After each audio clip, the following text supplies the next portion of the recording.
और छाया का, पृथ्वी में गंध का, जल में तरंग का, मेहंदी के पत्ते में रंग का।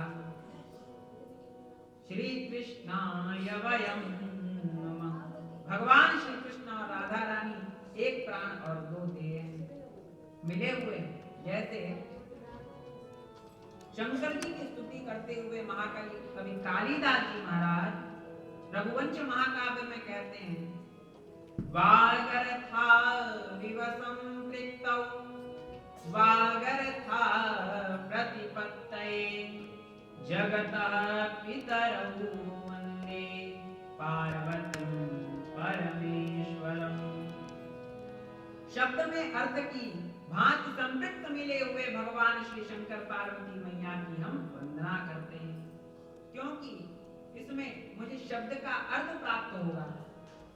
गोस्वामी जी महाराज भी यही वंदना करते हैं कि गिरा अर्थ जल बीच सम कहियत भिन्न न भिन्न बंदौ सीताराम पद जिन्हि परम प्रिय खिन्न।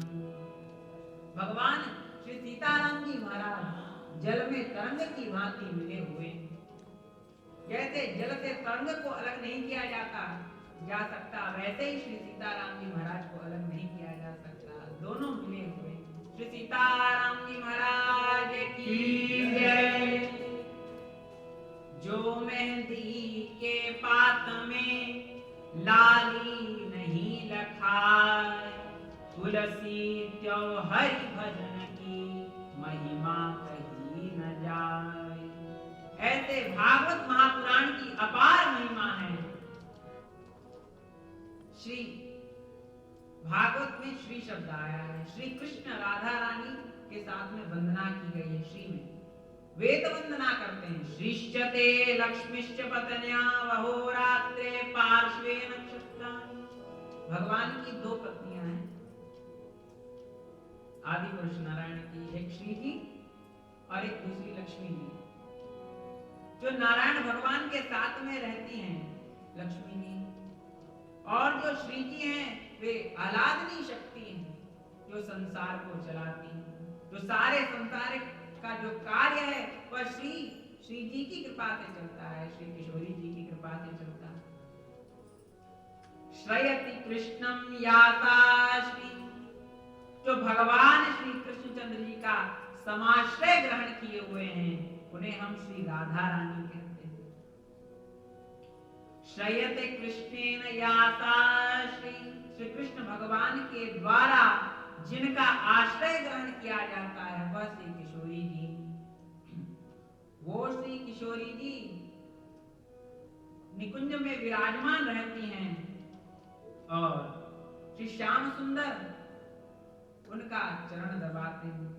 भक्त देखते हैं कि वो क्या कर रही हैं। सरस कुंज में ढूंढो पुराणन कानन, सब जगह ढूंढ लिया लेकिन कहाँ मिले? बोले देखे दूरे वह कुंज कुटीर में। बोले कुंज कुटीर में क्या कर रहे थे? बोले श्याम सुंदर क्या कर रहे थे जानते हो? बैठो पलोटत राधिका पायन। श्री नित्य निकुंजेश्वरी राधा रानी की चरण सेवा श्री ठाकुर बांके बिहारी कर रहे थे। ऐसा भक्तों ने जब दर्शन किया तो निढाल हो गए। बोले जय हो सरकार, आप श्री किशोरी जी की सेवा में। और किशोरी जी बड़ी हैं कृष्ण जी से एक वर्ष की, इसलिए ठाकुर श्री किशोरी जी की सेवा करते हैं, किशोरी जी की आज्ञा का पालन करते हैं। जो किशोरी जी ने कह दिया वो ठाकुर को करना ही पड़ेगा, वो किशोरी जी की आज्ञा का उल्लंघन नहीं कर सकते। किंतु किशोरी जी अपने को ठाकुर का दास मानती हैं और ठाकुर किशोरी जी को अपना दास, किशोरी जी को का दास बने रहते हैं। इसलिए भक्त प्रार्थना करते हैं कि हे श्री किशोरी जी हम पर कृपा कीजिए। भक्तजन जब करुण क्रंदन करते हैं तब किशोरी जी द्रवीभूत हो जाती हैं और कहती है प्यारे इनकी गुहार सुनिए। जब अशोक वाटिका में श्री किशोरी जी विराजमान थी तो हनुमान जी पहुंचे युद्ध के पश्चात। उन्होंने देखा देखा, माँ ये राक्षसियां आपको बहुत सताती थी, इन्होंने बड़ा त्रास दिया है, मैं इन्हें सबक सिखाऊं? तब किशोरी जी ने कहा, पुत्र तुम्हें अभी भगवत भक्त का, संत का स्वभाव कैसा होता है नहीं पता? बोले न परः पापमादत्ते परेशान पापम कर्मणाम। वाल्मीकि जी का वचन है, समयो रक्षितायस्तु संचित्रारित्रभूषणा पापानां वा अशुभानां वा वदाहरणमथापि वा कार्यकारुण्यमायेन न कश्चिन्न पराधति। बोले पापियों के पाप की, जो घोर अधर्मी पुरुष हैं, अधर्म वे कर रहे हैं, किंतु तुम्हें तो अपनी मर्यादा का ध्यान रखना चाहिए पुत्र, तुम्हें अपनी मर्यादा की रक्षा करनी चाहिए, क्योंकि संतों का भूषण आभूषण सब चरित्र है।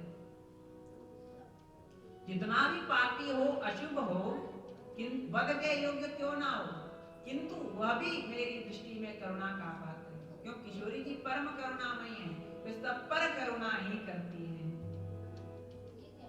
और तब किशोरी जी ने भालू और व्याध के माध्यम से दृष्टांत सुनाया कि कैसे एक व्याध चढ़ गया सिंह के भय से वृक्ष पर, उस पर भालू था, व्याध ने कहा इसे गिरा दो।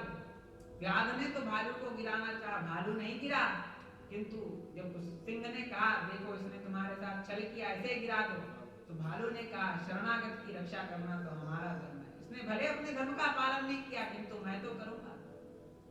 इस प्रकार से किशोरी जी कहती हैं कि आप अपना धर्म मत छोड़िए हनुमान, इन्होंने जो किया तो किया। ऐसी श्री किशोरी जी परम करुणामयी है, जो भक्तों के करुण क्रंदन को भगवान को सुनाती हैं। गोस्वामी जी विनय पत्रिका में कहते हैं कि कबहु की अम्बा अवसर पाई, मेरी सुधि ध्याई दी, कछु करुण कथा चलाई। हे माँ, कभी आप भगवान श्री राम जी महाराज के पास बैठी हो तो कहिएगा एक चरणाच्युत दास आपके चरणों में पड़ा हुआ है, उसकी गुहार सुनिएगा प्रभु। और श्री राधा रानी क्या करती हैं? वो कहती है प्रभु या भक्त को गुहार सुनो, नहीं तो मैं आपके साथ नहीं जाऊंगी। ऐसे ही भक्त एक हुए जो कलकत्ता से आकर वो वृंदावन आ रहे थे, किंतु वृंदावन नहीं पहुंच पाए, नंदगांव पहुंच गए। वे भक्त वहां विराजित थे। अब नंदगांव के पंडितों ने कहा बाबा तू जहां नहीं रह सकते, वृंदावन में तो संतों का निवास है, नंदगांव में सबने पंडा बोलते थे नहीं। बोले भगवान, बोले हमें ठाकुर जी की सेवा दे दो। बोले बाबा तू माला बनाया कर और ठाकुर जी को बनाया कर नंदलाला। ठीक है। अब नित्य वे नंदलाल की माला बनाते और पहनाते। ऐसे करते करते 20 वर्ष हो गया। उन्होंने खूब प्रार्थना की। एक दिन उन्हें हुआ कि 20 वर्षों से ठाकुर मैं आपकी सेवा कर रहा हूँ, किंतु आज तक आपने मुझे दर्शन नहीं दिया, अब तो मैं वापस जा रहा हूँ, क्या फायदा, मैं विरक्त हो गया, घर द्वार छोड़कर आ गया, आपका भजन कर रहा हूँ, आपकी नित्य सेवा कर रहा हूँ, किंतु आप इतने निष्ठुर हैं कि आज तक मुझे दर्शन नहीं दिया। मैं तो चला और बस उठ के चले गए कि अब तो वहीं चले गए कलकत्ता। मार्ग में गए, एक गोपी मिली। बाबा राधे कहाँ जा रहे? जा रहे वापस। तो तू यहीं रहे, नंद बाबा के मंदिर में सेवा करे। ले अब ना करना। कहा भयो? ले ठाकुर को दर्शन ही प्राप्त ना भयो तो मैं क्या करूं?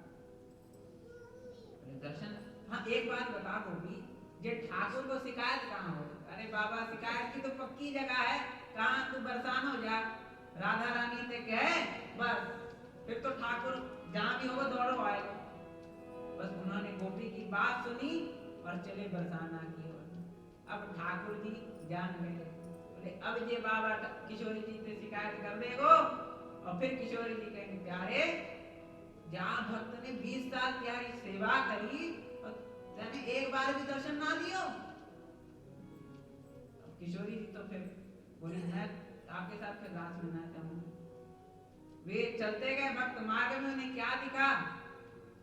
ढेर सारी गौएं पधार रही, गौरज उड़ रही है, और फिर उसके मध्य में श्याम सुंदर भगवान का उन्हें दर्शन प्राप्त हुआ।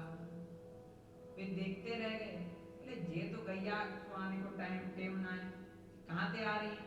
जब भगवान सामने आए, बोले बाबा कहाँ जा रहे हो? बोले जा रहा हूँ किशोरी जी के पास, श्याम सुंदर का मुझे शिकायत करनी है। काहे को बाबा तो श्याम सुंदर को शिकायत करेगो? मैं तो श्याम सुंदर हूँ। तू कहाँ को श्याम सुंदर है? लाला तू तो यहीं को लगे ब्रज के। अरे भक्त, क्योंकि भगवान ने उस समय अपना दिव्य रूप नहीं दिखाया, भगवान तो ब्रज के छोरा बने रहे। तो बाबा मैं ही हूँ, तो मैं कैसे मानूं? मैं तो चलूं जा रहा। बाबा मत जा। भगवान ने पकड़ लिया और भगवान ने अपने दिव्य स्वरूप का दर्शन कराया। बोलो भक्तवत्सल भगवान की जय, श्री बांके बिहारी लाल की जय। और जब उन्होंने दर्शन किया, वे निढाल हो गए। भगवान ने कहा बाबा आज तुमने हमें माला नहीं पहनाई बना के, आज तुम्हारी माला की सेवा नहीं हुई। तब उन्होंने साष्टांग दंडवत किया और वे भक्त भगवान के माला स्वरूप हो गए। भगवान ने उसे उठाकर अपने कंठ में धारण कर लिया। तो इस प्रकार भगवान भक्तों पर कृपा करते हैं, किशोरी का भय भी और प्रेम भी। तो एक बात उन्होंने ठान लिया कि किशोरी जी के चरण में जा रहे थे, पहुंच नहीं पाए, उससे पहले ही उन्हें भगवान की प्राप्ति हुई। भगवान की भगवत प्राप्ति उन्होंने की, भगवान ने उन्हें अपने धारण कर लिया। बोले बाबा तू 20 साल माला बनाए, अब तो तुम हमारे पास रहोगे। इस प्रकार से भगवान कृपा करते हैं। भगवान श्री कृष्ण कहते हैं कर्षति लोकान प्रलय काले कृष्णम, जो सभी लोगों को प्रलय काल में भी आकर्षित कर देते हैं, ऐसे श्री कृष्ण भगवान। कर्षति भक्त चित्तानाम इति श्री कृष्ण, जो भक्तों के चित्त को आकर्षित करते हैं, जो ठाकुर जी के स्वरूप को एक बार देख लेता है वो देखता ही रहता है। बांके बिहारी का दर्शन करता है, ठाकुर जी का दर्शन करता है, बीच में पर्दा लग जाता है, बोले कि पर्दा क्यों लग गया? फिर ठाकुर दर्शन देते हैं, फिर निहाल हो जाता है। यही नहीं, कर्षति गोलोकात इति कृष्ण, जो भक्तों के लिए गोलोक से आ गए, आकर्षित किए गए, वे श्री कृष्ण भगवान हैं। केवल भक्त नहीं लागी, भक्तों के लिए भगवान इस ब्रज में पधारते। कर्षति आकर्षति जीवान वृंदावन प्रति इति श्री कृष्ण, जो जीवों को सर्वविध कल्याण करने के लिए वृंदावन में खिंचे चले आते हैं, ऐसे श्री कृष्ण भगवान हैं। बोलो वृंदावन बिहारी लाल की जय।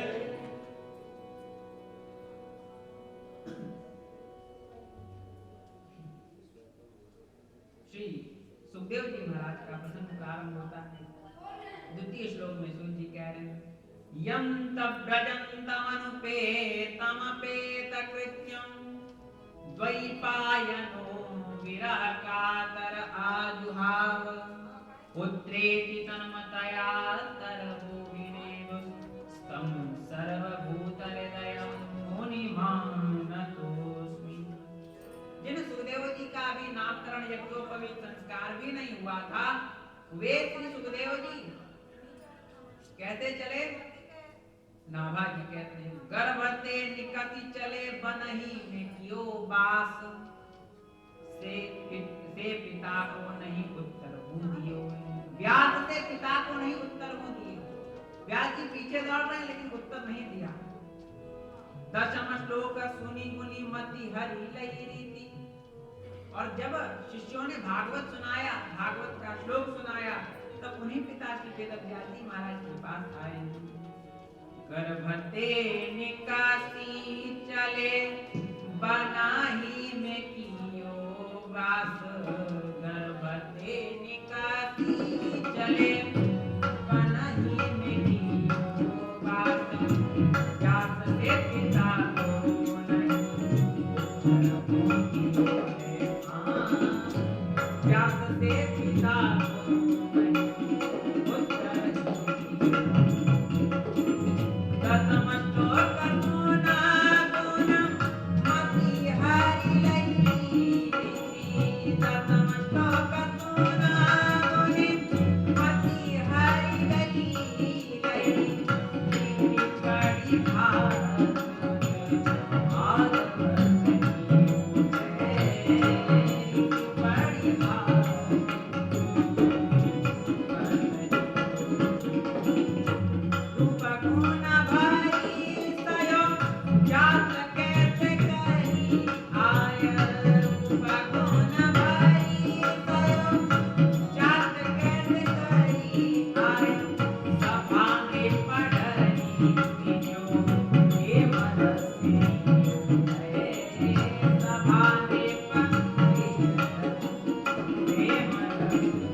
सर्वभूत हृदय श्री सुखदेव जी महाराज को प्रणाम।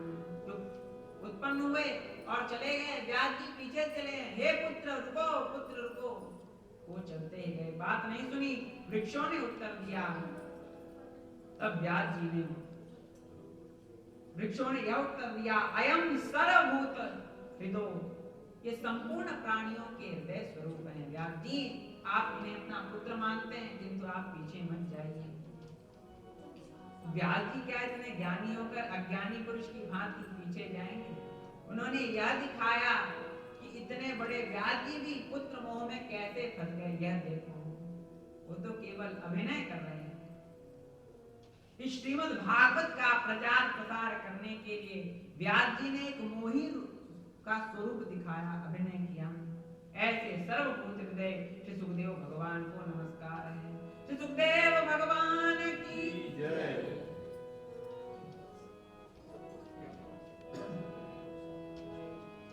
वृक्षों से यह उत्तर आया कि हे पिताजी, कितनी बार आप मेरे पिता बने, कितनी बार मैं आपका पुत्र बना। यवै पुत्रा स्वै पिता, यावै माता स्वावै भाई। सब एक दूसरे का संबंध बना हुआ है, कोई किसी का नहीं। नैमिषारण्य परम पावन तीर्थ में विराजमान 88,000 ऋषियों के मध्य में श्री उग्रश्रवा वासुदेव जी महाराज व्यास आसन पर विराजमान। श्री सूत जी महाराज की जय। श्री रोमहर्षण जी महाराज के पुत्र हैं श्री उग्रश्रवा जी महाराज। श्री रोमहर्षण जी महाराज ने सप्ताह पुराणों की कथा ऋषियों को सुनाई और बलराम जी के द्वारा सद्गति को प्राप्त किया कुश के माध्यम से। और फिर बलराम जी ने श्री उग्रश्रवा जी को व्यास आसन पर आसीन किया और उन्होंने श्रीमद् भागवत शास्त्र की कथा सुनाई। उन परम ज्ञानी श्री सूत जी महाराज को प्रणाम करके शौनक जी महाराज कहते हैं, अज्ञान ध्वंत विध्वंस कोटि सूर्य समप्रभ, सूताख्याहि कथा सार मम कर्ण रसायनम। शौनक जी ने कहा, हे श्री सूत जी, आपका ज्ञान करोड़ों सूर्यों की प्रभा के समान है, जो हमारे अज्ञान अंधकार को नष्ट करने के लिए आप प्रकट हुए हैं, आप आए हैं। आप हमें कथा का सार सुनाइए, रसायन सुनाइए। रसायनम भागवत, भागवती की कथा सुनाइए। रसा कृष्ण तस्य अयनम रसायनम भागवतम। श्री कृष्ण भगवान का निवास होने से भागवत जी रसायन हो गई। इस घोर कलयुग में जीव आसुरी स्वभाव का हो गया है महाराज, उसका शाश्वत कल्याण कैसे हो यह बताने की कृपा कीजिए। क्योंकि वह श्रेष्ठ साधन नहीं कर पाता, भगवत भजन नहीं कर पाता, भगवान की प्राप्ति करना तो बहुत दूर की बात है। क्योंकि महाराज चिंतामणिरलोक सुखम सुसद्रु स्वर्ग संपदम प्रयक्षति गुरु प्रीतो वैकुंठम योगी दुर्लभम। किसी व्यक्ति को जन्म से चिंतामणि प्राप्त हो गई तो केवल अपने जन्म से 100 वर्ष तक उसका उपयोग करेगा। किंतु मुक्ति वह चिंतामणि उसे अमर नहीं बना सकती, उसे धन दे सकती। वो जो चिंतन करेगा उसे प्राप्त हो जाएगी। किंतु यह शरीर तो केवल 100 वर्ष का है, वह भी है कि नहीं पता नहीं। यदि ज्यादा पुण्य अर्जन कर लिया तो हमें कल्प वृक्ष की प्राप्ति हो जाएगी। किंतु कल्प वृक्ष के नीचे भी बैठकर हम यदि कल्पना करेंगे वह वस्तु हमें प्राप्त होगी। हमें धन वैभव प्राप्त हो गया, भय हुआ चोर डाकू ना लूट लें तो वो भी लूट ले जाएंगे, क्यों जो कल्पना की वो हो गया। हम स्वर्ग में चले जाएंगे, हमारे पुण्य समाप्त हो जाएंगे, हम स्वर्ग से गिरा जाएंगे, देवता नहीं रखेंगे। हम किसी होटल में गए, वहां का बिल भरे नहीं है पैसे तो होटल से बाहर निकाल देंगे। वैसे स्वर्ग में गए, पुण्य का खाता खत्म, नीचे जाओ। किंतु भक्तों के साथ ऐसा नहीं होता। श्री गुरुदेव की कृपा से ना वैकुंठ प्राप्त होता है, ना स्वर्ग